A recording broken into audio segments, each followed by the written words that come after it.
Alors, abonnez-vous massivement et surtout n'oubliez pas de décrocher la cloche de notification pour ne rater aucun de nos programmes. RK Pro TV. Tonda Yesu, tonda Nzambi moyame, okangi tonda nani, wakakale ndai, bidi la se.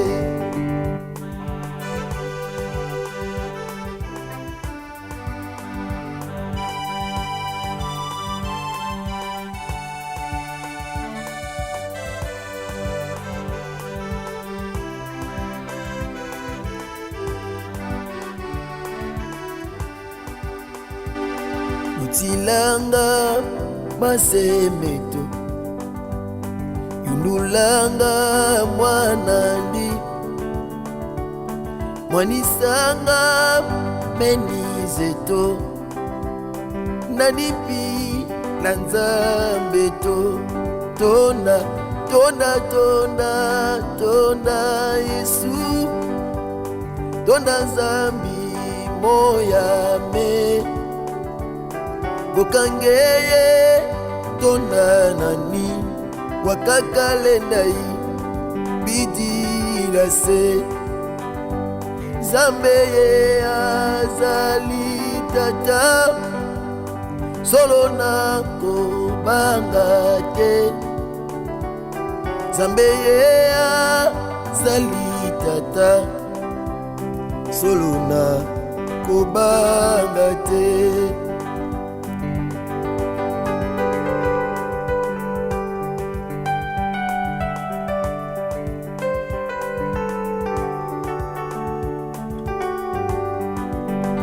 Betelaki maboko yayo.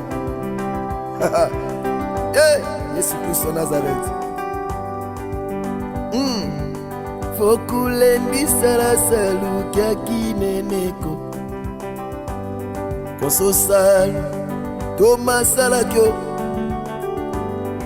betela ye maboko abongi na lokumwe, folo kya kukesesa ge mama, folo kya kukesesa, folo kya kukesesa.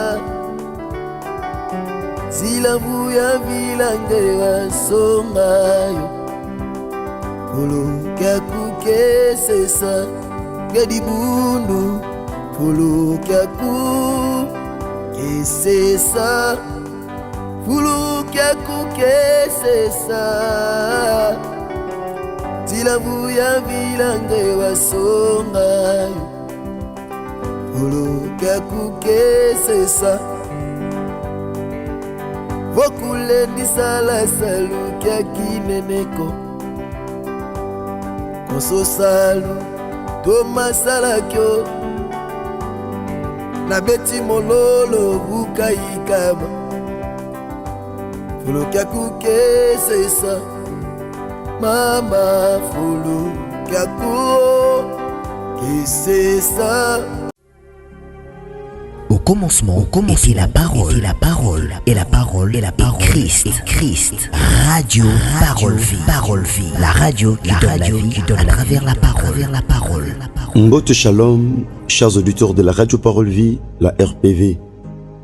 Vous qui êtes partout à travers le monde entier, vous qui êtes branchés, la Radio Parole Vie, Tika Kolo Yesu Masia Nazareth Nzamba Solope Abomoy, asala binongo lupe bolamu na tina sacrifice ya okata pongi na tongwa lelo. Bien-aimé dans le Seigneur, bokati pongi te po bosomba, te pe po boteka, eza mabete bosomba to koteka, kasi bopesi plus importance na liloba. Bien-aimé dans le Seigneur, nanga pe natali sa reconnaissance nanga pa na bino na tina attention na bino bozo pesanga une attention particulière. Voilà pourquoi naza tenu topé censé ya kopé sabino merci.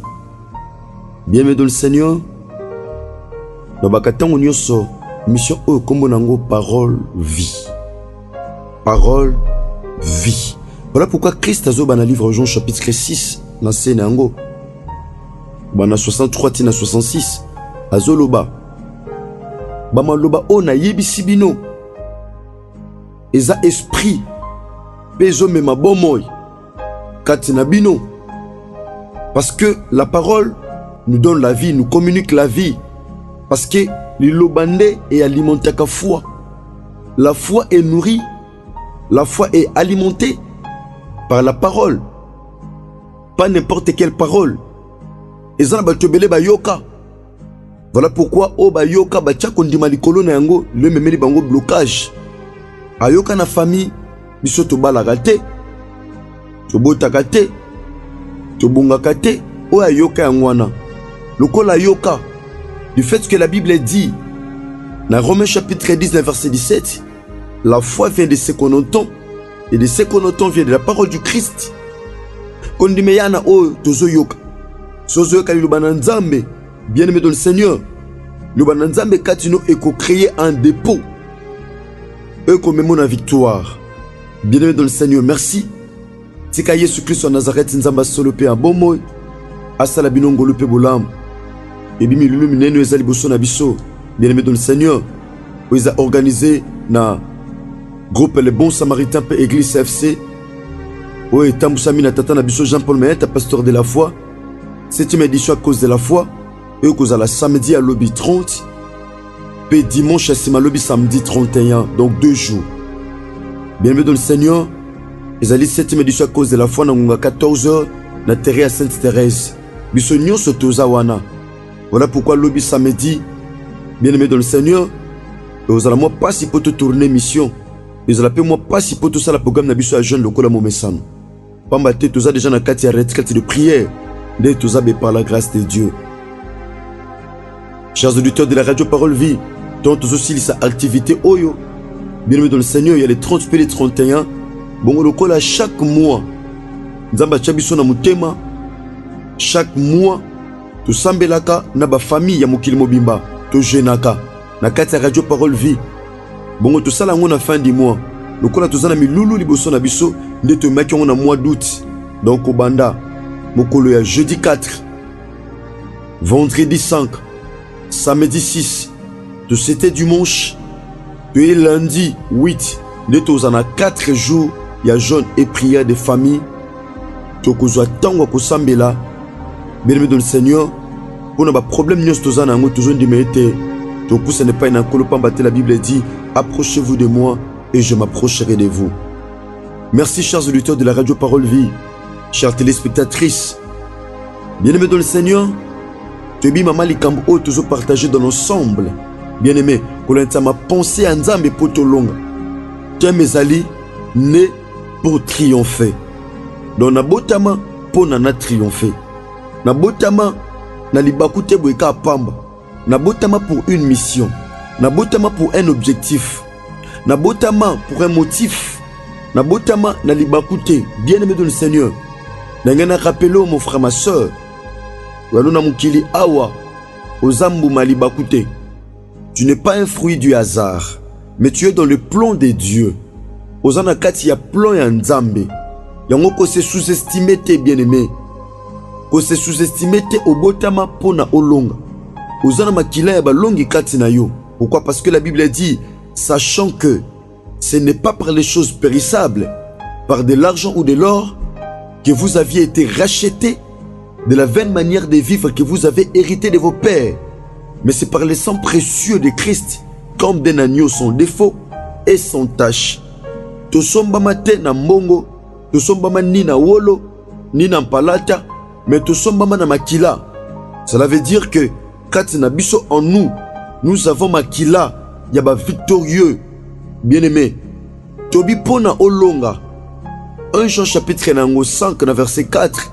La Bible dit, tout ce qui est né de Dieu, nyon se botami na Nzambe, triomphe du monde, nyon se botami na Nzambe. Mutu nyonso andimeli Christ na vie ne Seigneur et Sauveur, asimbi kondima, azotamba na kobanga Nzambe, mutu wana, aolonga mukili. Aolonga mukili, pourquoi? Parce que azana élément important. Ezopesa elonga, c'est quoi? la foi. Or, la foi est une victoire qui triomphe du monde. La victoire qui triomphe du monde, c'est notre foi. C'est la foi en Christ. Kondimakati na Yesu Masia Nazareth. Kotala ba première famille te. Kotala na famille te obiso na famille to koli na kindumba. O tobotami na kindumba. O ekobonde vi na biso. Non. Tout ce qui est né de Dieu. O nyoso botami na Nzambe. Mutu nyoso abotami na Nzambe. Alonga mokili. Eloko ezo pesa elonga pour a triompher. Eloko ezo pesa possibilité pour a triompher. Eloko ezo pesa nzela pour a triompher. Premièrement, c'est sa foi. Voilà pourquoi la Bible dit le juste vivra par sa foi. Moyenge bene abika te na oazo mona. Abika te na oazo sala. Ni na oazo simba. Mais abikaka na oyo azo ndima. Prions le Seigneur. Koloto pesio merci pour nangolo pe bolamo et pesa mele biso na tongwa lelo. Kokabula sango malamu. Na bando kona biso partout à travers le monde entier. Kolo merci pour na nyonso. Tata to pesio merci. Tout maman na ba chaîne nyonso bazo travailler na biso en collaboration. Kolo pambola yango pe to sanctifier ngonga oyo ya liloba na yo. Tika liloba oyo mema bomo et mema pole afin que Christ nous alla honorer, glorifier dans le nom de Jésus-Christ de Nazareth Ndeto Bondeli Petolobi. Amen. Merci papa, merci maman. Nous allons continuer avec notre thème. Oezali né pour triompher. Nabotama. Nabotama te pour échouer. Nabotama te pour lela. Nabotama te bien aimé pour nasuka kaisika moko. Nabotama te pour naza une personne limitée. Mais nabotama pour naza une personne oh esengeli nangana koma et penza bongsi pour nanga nasila kokoma. Nous lisons d'abord la parole de Dieu. Nous sommes dans le livre de 1 Corinthiens chapitre 15 verset 57. Écoutez ceci. 1 Corinthiens chapitre 15 verset 57, il est dit ceci. Mais grâce soit rendue à Dieu. Kasi Bangolu ezonge pa ina Nzambe. Bangolu pas une seule grâce mais plusieurs. Mais grâce soit rendue à Dieu qui nous donne la victoire. Bien-aimés, c'est Dieu qui nous donne la victoire. En dehors de Christ, il n'y a pas de victoire. En dehors, il y a Yesu Masia Nazareth et longa ezate. Lobiko ezate. Esengo ezate. Victoire ezate. Kosepele ezate. Et longa katina Yesu Masia Nazareth. Nezo pesama. Bien-aimé dans le Seigneur. Victoire. Ezaka tena ba classe totanga. Ezani na ba relation. Ezana ba classe na ba to batanga ba classe malamu lelo ba olela. Ezana ba to bien-aimé dans le Seigneur. Bazana bibundila makasi kasi ba olela. Ce n'est pas une grande armée qui sauve le roi. C'est écrit dans la parole de Dieu. Ce n'est pas une grande armée qui sauve le roi. Ezama pinga monene tende bikisaka mokonzi. Mais c'est Dieu qui nous sauve. C'est Dieu qui donne la victoire. Pourquoi? Parce que la victoire appartient à l'Éternel. La victoire, c'est Dieu qui la donne. Oh! Mais grâce soit rendue à Dieu. Lokume zonge pa ina Nzambe. Bangolwe zonge pa ina Nzambe. Lui qui nous donne la victoire. Nzambe mtapesa biso elonga. Victoire ezoyate parce que to sambela mingi. Victoire ezoyate parce que to kata bapongi. Victoire ezoyate parce que to kende ma montagne ko sambela. Parce que tozo jeûner. Ko jeûner za mabete. Ko matangombe za mabete. Victoire ezoyate parce que bien aimé dans le Seigneur, tozaka ba Christo. Il y a aussi des chrétiens qui échouent. Pourquoi? Parce qu'ils n'ont pas en eux la foi. Bien aimé, la victoire, c'est Dieu qui la donne. Nzambe mtapesa kango, tonto botami ya sikakati na ye, to simbi kondima. C'est alors que nous sommes devenus des victorieux. Bien aimé, yonde kopesa biso nzela to koma victorieux. Pambate la Bible dit, dans toutes ces choses, nous sommes plus que vainqueurs par celui qui nous a aimés. Bien aimé, nous sommes censés vaincre le monde, à vaincre les péchés, avec l'aide du Saint-Esprit, à vaincre les mensonges, à vaincre la pauvreté, à vaincre la maladie, à vaincre tout. Et que ça biso kimia. Pourquoi? Parce que nous sommes dans la victoire. Nous sommes en Christ. Or la Bible dit, Christ en nous c'est l'espérance de la gloire. Tozakati na Yesu Masia Nazareth, pe Yesu Masia Nazareth kati na biso. bongo kozala ne kati na biso ezali eliki ya nkembo. Nkembo ezonge epai na nkolo. Grâce soit rendue à Dieu qui nous donne la victoire par notre Seigneur Jésus-Christ. Oh, c'est Dieu qui nous donne la victoire. Cette victoire-là est donnée par notre Seigneur qui est Jésus-Christ de Nazareth. Des victoires ezopesama. Bien-aimé, victoire ezopesama kati na Yesu Masia à Nazareth. Des victoires ezopesama lorsque nous gardons la foi. Tous censés à kolonga. Tout le monde a livré à Luc. Bien-aimé, tout le monde a tangu Simeon. Azaki divinement inspiré par Dieu. Simeon était divinement inspiré par le Saint-Esprit. Alors qui n'a pas fait ce qui était dans mon consolation à Israël. Oh, la naissance de Christ, qui a présenté Christ, bien-aimé, dans cette église. Donc qui a présenté Christ dans quatre temple. Bien-aimé Simon Lobaki, la naissance de cet enfant, Mbotame à moineau, et comme ma chute, père relèvement, il y a battu belé, na kata Israël, père à cause de une occasion de contradiction. Oh, j'aime la parole. Abimbotame à moineau, il y a naissance de quoi le cas inaperçuité. Oh, je parle à quelqu'un ce matin.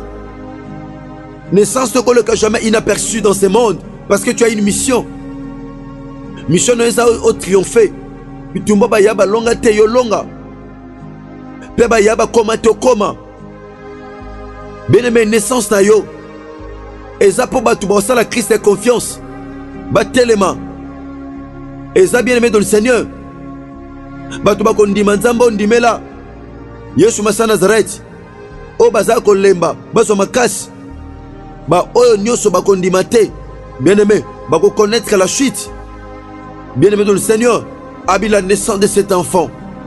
Bien-aimé, mbotama na yo, faut lobisa, faut gangisa, parce que au botama pour triompher, au botama pour longa, naissance de quoi inaperçuté. Bien-aimé, ce qui Job, à laquelle a kamabe, mukola naissance na ye, mais n'engane biso mon frère ma soeur, mukola naissance na yo, et cause à la béni, mukola naissance na yo, bien-aimé dans le Seigneur. Et koloba mana batu pamba te obotami te potika mutu mobotami po longa pamba te victoire ezopesa elonga eza kati na yo o eza kondima Merci chers auditeurs de la radio Parole Vie. Ceux qui Christ a misongélité kolanta milulu o tozana ngo donc lundi ozala pasi poto travailler donc samedi à l'obito bande activité lundi pe ozala pasi na tongo poto partager.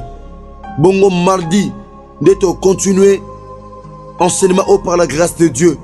Donc mardi, dans lecture haute au sala, to continuer à te chiter par la grâce de Dieu.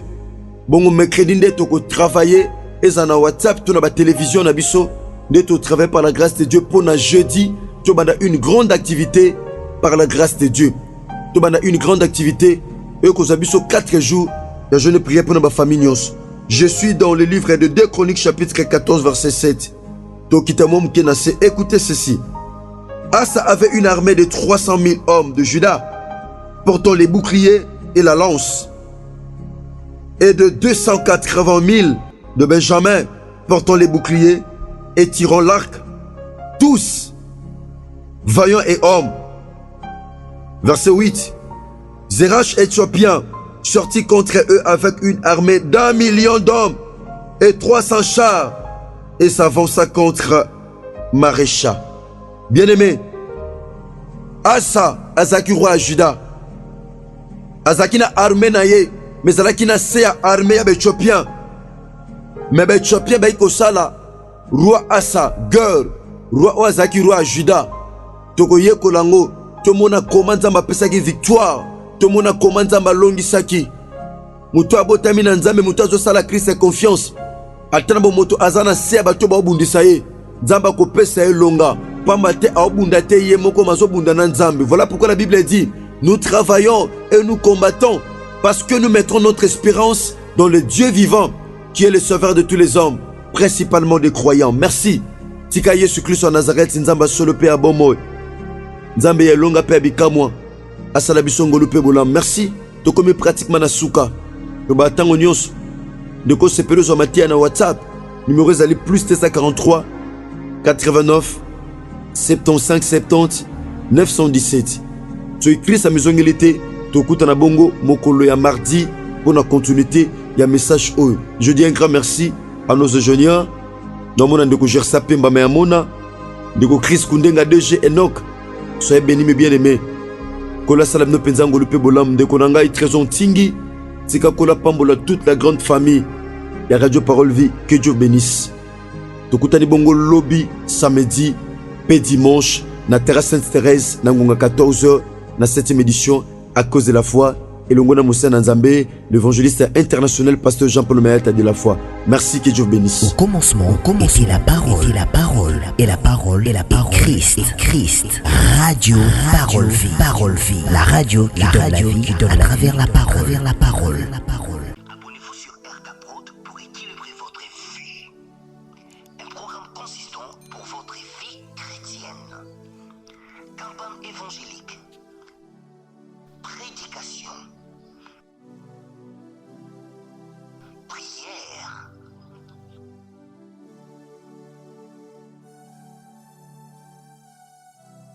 Enseignement biblique. Divertissement.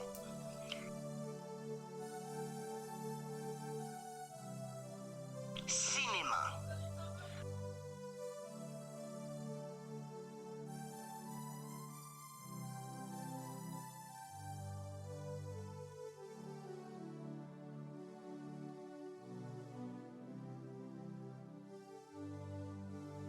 Musique. Alors, abonnez-vous et n'oubliez pas de décrocher la cloche des notifications pour être informé à